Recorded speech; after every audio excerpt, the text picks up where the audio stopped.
اللہ اکبر کبیرا والحمدللہ کثیرا وسبحان اللہ بکرۃ واسیلا۔ اعوذ باللہ من الشیطان الرجیم، بسم اللہ الرحمن الرحیم۔ شروع اللہ کے نام سے جو بڑا مہربان نہایت رحم کرنے والا ہے۔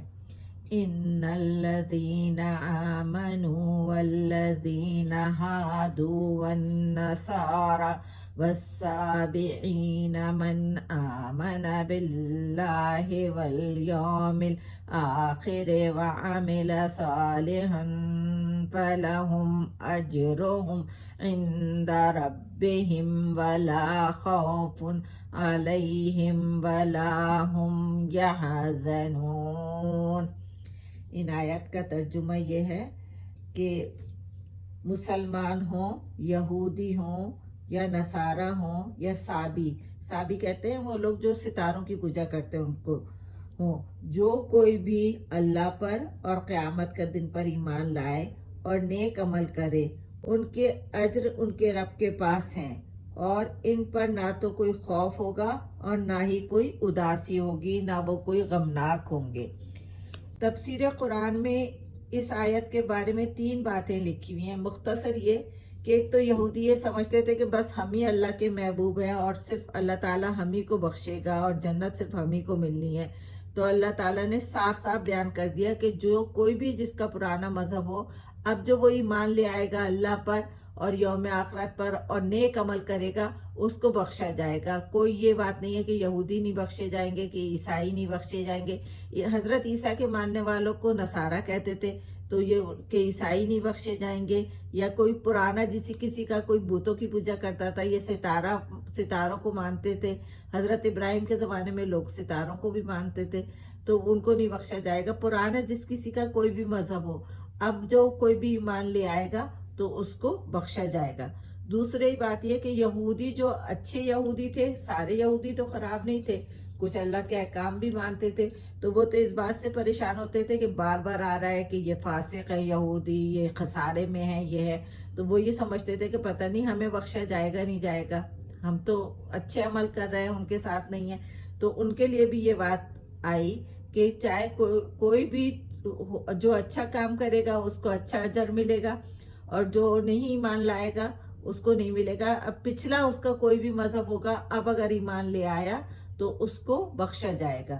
تیسری بات یہ کہ اس میں 2 باتوں کا ذکر ہے، مگر یہ بات پوری سورہ بقرہ میں شروع سے چل رہی ہے کہ کتاب اللہ تعالیٰ نے قرآن مجید نازل کی ہے اور اللہ کی کتابوں کا ذکر ہے۔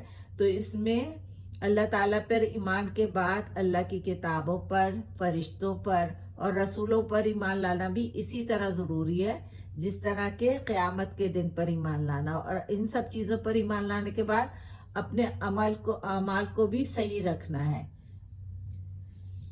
اب اس کے بعد ایک اور واقعے کا ذکر ہے کہ جب بنی اسرائیل نے اللہ تعالیٰ کے احکام کو ماننے سے انکار کر دیا تو اللہ تعالیٰ نے کوہ طور کو ان کے اوپر سائبان کی طرح سے کھڑا کر دیا۔ وہ ڈرے کہ بس اب گرا۔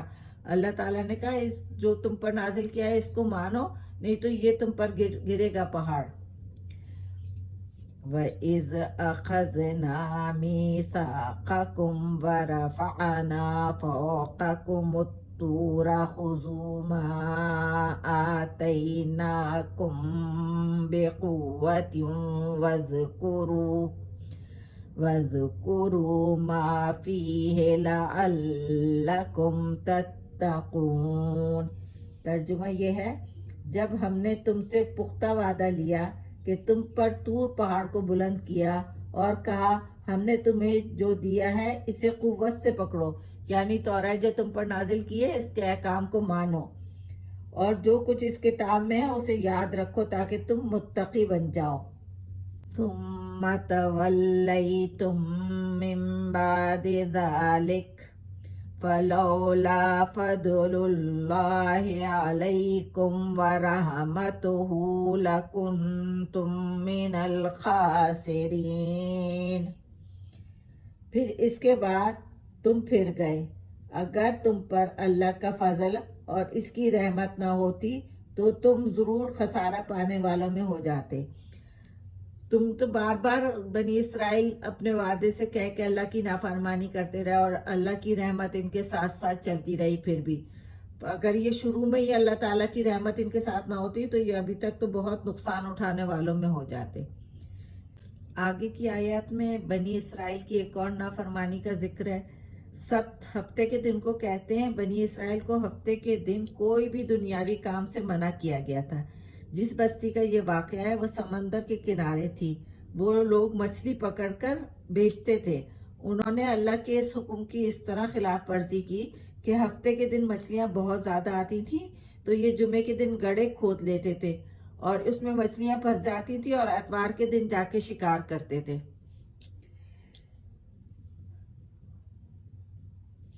وَلَقَدْ عَلِمْتُمُ الَّذِينَ اعْتَدَوْا مِنْكُمْ فِي السَّبْتِ فَقُلْنَا لَهُمْ كُونُوا قِرَدَةً خَاسِئِينَ.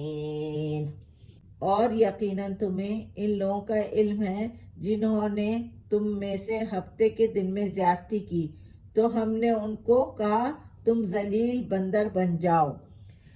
بس وہ لوگ نہیں مانتے تھے تو پھر اللہ تعالیٰ نے احکام کے اللہ تعالیٰ کے خلاف ورزی کی اور کبھی تو یہ بہانے کرتے تھے اور کبھی تو وہ ہفتے کے دن بھی پکڑ لیتے تھے مچھلیاں. تو اللہ تعالیٰ نے اس بستی کے رہنے والوں کو بندر بنا دیا. فَجَعَلْنَاهَا نَكَالًا لِمَا بَيْنَ يَدَيْهَا وَمَا خَلْفَهَا وَمَوْعِظَةً لِلْمُتَّقِينَ. پھر ہم نے اس واقعے کو ان کے لیے عبرت بنا دیا جو اس زمانے میں تھے اور جو اس کے بعد آنے والے تھے اور پرہیزگاروں کے لیے اسے نصیحت بنا دیا. اب جو آیتیں آگے آ رہی ہیں اسی کی وجہ سے سورت کا نام بقرہ رکھا گیا ہے. بنی اسرائیل کا ایک شخص قتل ہو گیا اور قاتل کا پتہ نہیں چل رہا تھا. اللہ تعالیٰ نے حضرت موسیٰ کو حکم دیا کہ اپنی قوم سے کہو ایک گائے کو ذبح کرو اور اس کا ایک ٹکڑا اس آدمی کو مارو تو وہ دوبارہ زندہ ہو کر قاتل کا نام بتا دے گا. اس میں بنی اسرائیل والوں کے لیے دو باتیں تھیں. ایک تو وہ پہلے بچڑے کی پوجا کر چکے تھے تو اس کو گائے کو ذبح کرنا ان کے لیے آسان نہیں تھا اور دوسرے ان کو اس بات پر بھی یقین کرنا آسان نہیں تھا کہ جو آدمی مر گیا یہ دوبارہ کیسے زندہ ہوگا. وَإِذْ قَالَ مُوسَىٰ لِقَوْمِهِ إِنَّ اللَّهَ يَأْمُرُكُمْ أَن تَذْبَحُوا بَقَرَةً قَالُوا أَتَتَّخِذُنَا هُزُوًا قَالَ أَعُوذُ بِاللَّهِ أَنْ أَكُونَ مِنَ الْجَاهِلِينَ. اور جب موسیٰ نے اپنی قوم سے کہا کہ بے شک اللہ تمہیں حکم دیتا ہے کہ تم ایک گائے کو ذبح کرو تو انہوں نے کہا کہ تم ہم سے مذاق کرتے ہو. موسیٰ نے کہا میں اس سے اللہ کی پناہ مانگتا ہوں کہ میں جاہلوں میں سے ہو جاؤں. ان کو جب یہ بتایا کہ اس لیے ذبح کر رہے ہیں کہ جو آدمی قتل ہوا ہے اس کو جب گائے کا ٹکڑا ایک مارا جائے گا تو وہ اٹھ کر بتا دے گا کہ قاتل کون ہے. تو وہ بنی اسرائیل والے تو یہ بات ماننے کو تیار ہی نہیں تھے. اس نے کہا تم تو ہم سے مذاق کر رہے ہو, ایسا ہو سکتا ہے؟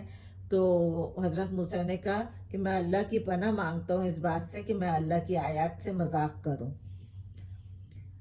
قَالُوا ادْعُ لَنَا رَبَّكَ يُبَيِّن لَنَا مَا هِيَ قَالَ إِنَّهُ يَقُولُ إِنَّهَا بَقَرَةٌ لَا فَارِضٌ وَلَا بِكْرٌ عَوَانٌ بَيْنَ ذَلِكَ فَافْعَلُوا مَا تُؤْمَرُونَ.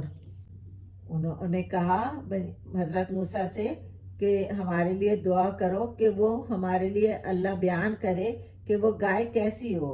موسیٰ نے کہا بے شک اللہ کہتا ہے کہ وہ گائے بوڑھی ہو نہ بچیا, ان کے درمیان کی عمر ہو, چنانچہ تم کرو جو تمہیں اللہ تعالیٰ حکم دیتا ہے. اب وہ بہانے کرنے لگے کہ کیسی ہو, بوڑھی ہو, بچی ہو, کیا ہو. اب صرف ان سے یہ کہا گیا تھا گائے ذبح کرو, مگر انہوں نے کیونکہ ان کے دل میں اس کا یہ نہیں کرنے کا وہ تھا ارادہ تھا اس لیے وہ بہانے ایک سے ایک کر رہے ہیں. قَالُوا ادْعُ لَنَا رَبَّكَ ربك يبين لنا ما لونها قال إنه يقول إنها بقرة صفراء فاقع لونها تسر الناظرین. پھر انہوں نے کہا کہ تو ہمارے لیے اپنے رب سے دعا کرو کہ وہ ہمارے لیے یہ بیان کرے کہ اس کا رنگ کیسا ہو. موسیٰ نے کہا اللہ فرماتا ہے کہ بے شک وہ گائے زرد رنگ کی ہو، اس کا رنگ خوب گہرا ہو جو دیکھنے والوں کو خوش کرتا ہو، ایسا رنگ ہو اس کا. بس وہ اسی طرح بہانے کر رہے تھے اس میں گائے کے ذبح کرنے میں.